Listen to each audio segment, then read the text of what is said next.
With the conclusion of the action at Indianapolis Motor Speedway's road course this past weekend, NASCAR has officially went to every one of the new tracks or new layouts that they had intended on going to in the 2021 season, both in Cup and Xfinity as well as in trucks. And today, I want to ask the question, will these tracks last that long, or are these just a flash in the pan, emblematic of NASCAR going in a trendy direction for the start of the 2020s? Well, that's what I want to go into today. So, what we're going to do is we're going to analyze the 6 tracks, the good that could keep them long-term, the bad that could probably hurt them long-term. Now, these 6 tracks are going to be Bristol Dirt, COTA, Knoxville, Road America, the Nashville Superspeedway, and of course, the Indianapolis road course. So let's get into it. I want to do these in order of least likely to stay on, super long term, and most likely to. So the one that I see as the least likely to last long term is Bristol Dirt. Now, I want to say up front, I like the Bristol Dirt race, and I will be going to it next year. But there are some red flags. Firstly, it takes away a Bristol Motor Speedway race on the normal concrete layout that everyone really likes. And remember, in 2020, the race that they had on the concrete was considered one of the best in the Gen 6 era. So I gotta say, that's something that's probably gonna turn off a lot of traditional fans. And there's a lot of people who love Bristol for being Bristol, not Bristol for being covered in clay. Another thing about covering it in that dirt is that it's expensive. It costs extra millions upon millions of dollars to truck the dirt in, lay it all down in the correct layers, then dig it all up, put it somewhere else, and do the same thing all over again. This expense is going to be something I think that SMI and Bristol Motor Speedway are going to look at as if it can be maintained long term. If this race can't be a hit, or if the money starts to shrink in the sport even more, it might not be a viable option to waste money on something when you have purpose-built dirt tracks already. It's very time-consuming is what I'm saying. It kind of puts Bristol in a box. They can't move their first date around as much if they wanted to because of this, because they need to get all that dirt off in a matter of months in order to properly run the Bristol Night Race, which is their marquee event. Also, another one is just it has bad weather. And we saw this past year when the whole damn place flooded. We saw it in previous years in the 2010s when over and over again this was either delayed or completely rained out on the day it was supposed to race. So it might not be able to even stay around just because it might not be able to run. Also, it could be viewed as a gimmick. If this race starts just turning into a giant demolition derby the way the other races on this list have, I don't really see how fans are going to get behind it long term. Right now, the first race I thought was pretty good. A little chaotic, but I think it's something to build upon. But if this becomes more and more of a gimmick, I could easily see this being something NASCAR gets away from if the fans don't like it. And then you also have to look at the same thing I'm going to talk about with every dirt track I ever talk about when it comes to conflict on this. NASCAR fans versus dirt fans. There just seems to be this unreasonable amount of tension between the two when there really doesn't have to be. But that tension probably isn't going to help any of the discourse online, and it probably isn't going to give any favorable data over to NASCAR about it. Now, there are some good things. First off, this first race was really popular. I mean, like I said, I am going to it. I got tickets the day that they said that they would be open to selling them. So it's not like this race is something that all the fans didn't like, and it had great ratings for a Monday. Another big thing about this is that it gives contention to underdogs. And with the new car coming out, even if they don't use it next year, they're eventually going to use it at the dirt track. That's probably going to open it up more to surprise winners. People like a Daniel Suarez, who can just come up through the pack and race with the best in the sport with a team that is not currently one of the best in the sport. And then it can give the opportunity to rejuvenate the first Bristol race. I mean, listen to what I talked about. We had great attendance for the COVID numbers that we had. We had great TV ratings, and it seems like there's a lot of openness for fans to want to go next year. At number 5, I have Knoxville. We're just going to start with the bad, the 2021 truck race. That was horrible. Now, I don't think it was especially the track's problem as much as the drivers who have had similar problems before, but it still was not a good look. It was viewed also as a race that is replacing Eldora, which was really popular amongst fans, even if the TV numbers were dwindling with it. And really, the track isn't built as well for stock cars. It's very flat compared to other dirt tracks that NASCAR has raced on or attempted to race on in the recent past. So there might have to be a lot of work into putting on an actual good race. After all, like I said, that truck race wasn't very good because of the crashes, but the racing itself wasn't either, as a lot of it was just single file train racing on dirt. Now there's some good. It is a very famous track and it has name recognition in the motorsports community. If they're able to recover from last year's race and make this a really good racing event, I think it could have the potential to be a big draw. And it does fill a now vacant Iowa market after the Iowa Speedway was axed. Maybe Iowa Speedway comes back, but we don't know that right now. So this is all that this state has at the moment. And the next one up is this past weekend's race at the Indianapolis road course.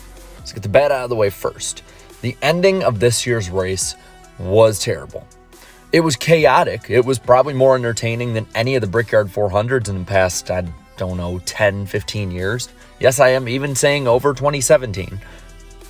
But the ending was very sloppy and was an embarrassment in front of the motorsports community, and at the hallowed grounds of Indianapolis, no less. Also, there is maybe not a majority, but a silent plurality of supporters for the Brickyard 400 who are none too happy about what they view as a crown jewel race being moved for another road course that, in their eyes, a lot of fans didn't even ask for. So there is a large contingent of fans who don't like this move. As of recording this, the TV ratings have not been released, but if they're lower than the last Brickyard 400, I don't know if it would last that long. And then you look at Indianapolis and NASCAR's history. It's just been a downward trend, especially since 2008, and it doesn't look like it's really gonna bounce back as much as a lot of fans wish it could. This past weekend's race did have a lot of people in turn 4, I noticed, and there was a good amount of people, but from people who have been there before, it seemed like for them it was a lot smaller of a crowd, so it didn't even draw in NASCAR fans like NASCAR in Indianapolis probably planned to have. Now, the good in this does match the bad in my opinion. While the ending was bad, the opening part of the race had really great racing and strategy from pretty much all but 10 to go. So if that can be the kind of racing we have throughout each race, I think that really helps this layout's chances. Also, say what you will about tradition and having another crown jewel on the track with the oval, this was more entertaining than the oval. Even if the racing at the end wasn't good, it was definitely more entertaining. If that's what NASCAR's going for, that's what's going to stick around. And also the NASCAR IndyCar doubleheader. If they can manage to make this something that really seems to matter to both fan bases, I think that combining those two and maybe even adding something like IMSA on board with it could make this event a marquee motorsports event, not just NASCAR. So there is opportunity to grow here.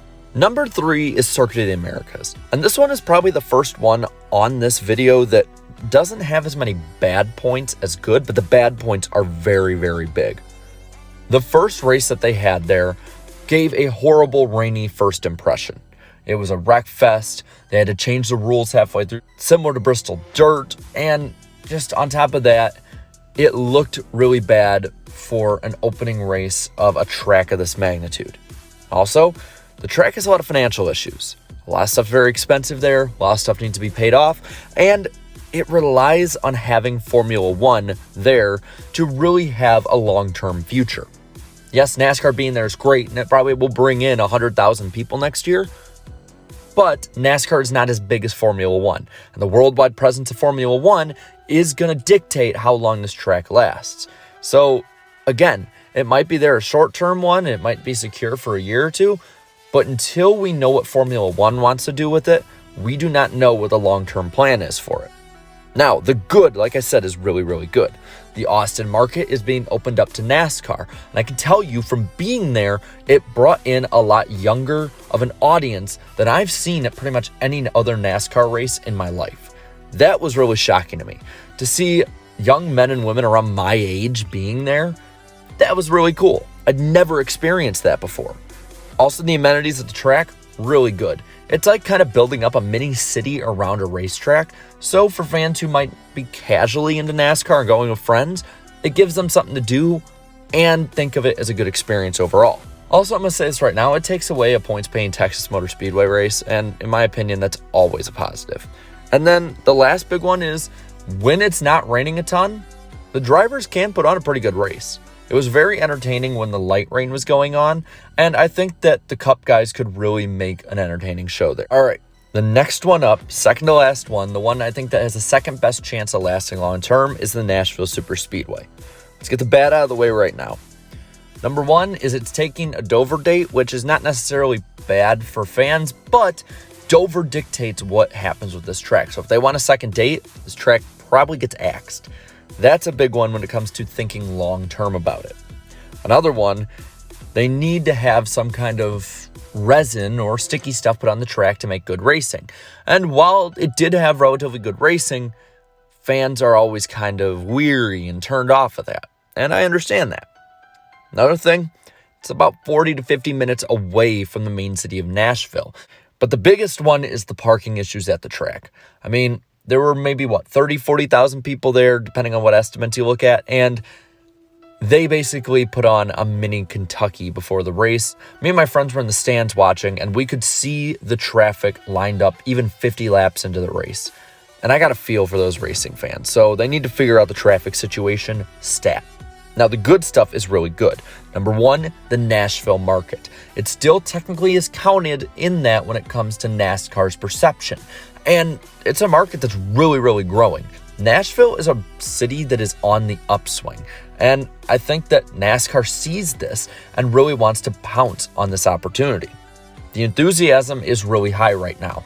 Look at the fight that people are putting up, that Bristol is putting up for the Nashville Fairgrounds. People want racing in this area. And another big thing is that a lot of the people that work at the track, from what I've been told, really think they can coexist if the fairgrounds is on the schedule. So that's something really good there. It produced solid racing, like I said before, and it was a unique track. There is no other track on the schedule that is 1 1/3 miles long with concrete that's in a tri-oval shape. Also, there's a lot of local star power being in Nashville that can be applicable to NASCAR racing. And then, like I said before about the fairgrounds, this is just part of a bigger picture. So I think after the couple more years that they have, I think it's very, very likely that they could be just added on as a permanent fixture of the schedule. And at least they'll be a lot more likely to do so than the previous tracks I listed on this list. Now, the most likely track that I see lasting long term is Road America. Now, there are a few little bad things, but they're not major issues. The biggest issue is probably long cautions, and that's something I think NASCAR could find a way to get around, maybe if they have a caution course set up during it, or they start using local yellows. Also, it did seem difficult to pass, and with the repave, we don't know what the racing's going to be like, but that's similar with a lot of tracks that are repaved and a lot of road courses right now. The big one also is that a lot of traditional fans view this as replacing Daytona, because I will say, being there in person, one of the good things was there was a great party atmosphere for the 4th. This could be something that does last long as a criticism. Just look at what happened between California Speedway back in the early 2000s when it got moved to Labor Day over Darlington having a traditional date. So that's something NASCAR needs to be wary of. Now, the good is really good. Well over 100,000 people attended this race, and it seemed like everybody who was there was pretty keen on wanting to come again. Just like with COTA, they had a much younger audience and a lot more of an audience that you normally wouldn't see at a race, which is something really good as well, because maybe that opens it up to different groups wanting to come to this race or watch on TV more. It occupies also a vacant market. The Midwest market is a cult following of motorsports fans, and now you have Chicagoland Speedway taken away. While the numbers were dwindling there and people weren't really watching as much on TV, there still is a large contingent of fans around here who really, really like racing. Now, you have something that takes up the date that Chicagoland lost. Very open access, very fan-friendly as well when you're at the track. Also, it's a who's who of American racing tracks. This is a track that is world-renowned. And I'll say that it's a worldwide draw for motorsports fans. I think as more and more motorsports fans start to mix and watch different variations of racing, I think this point will become more and more important. And it has a really, really good history of NASCAR Xfinity Series races. It's not like there were single file lines and horrible finishes that led to this track being put on. No, this was a track that, since being put on the Xfinity Series schedule about a decade ago, fans have been immediately wanting in Cup. So it answers a question of listening to a large amount of fans. And then, if anything else fails, this looks like it might be another stomping ground for Chase Elliott. So you know that the majority of fans will be happy with that. And with that, I've said my piece. So now I want to hear from you. Which one of these 6 tracks or layouts do you think will last long-term in NASCAR? Let me know down in the comments below. While you're at it, leave a like in this video, share this video, and subscribe to my channel for more great NASCAR content. And until next time, have a good one.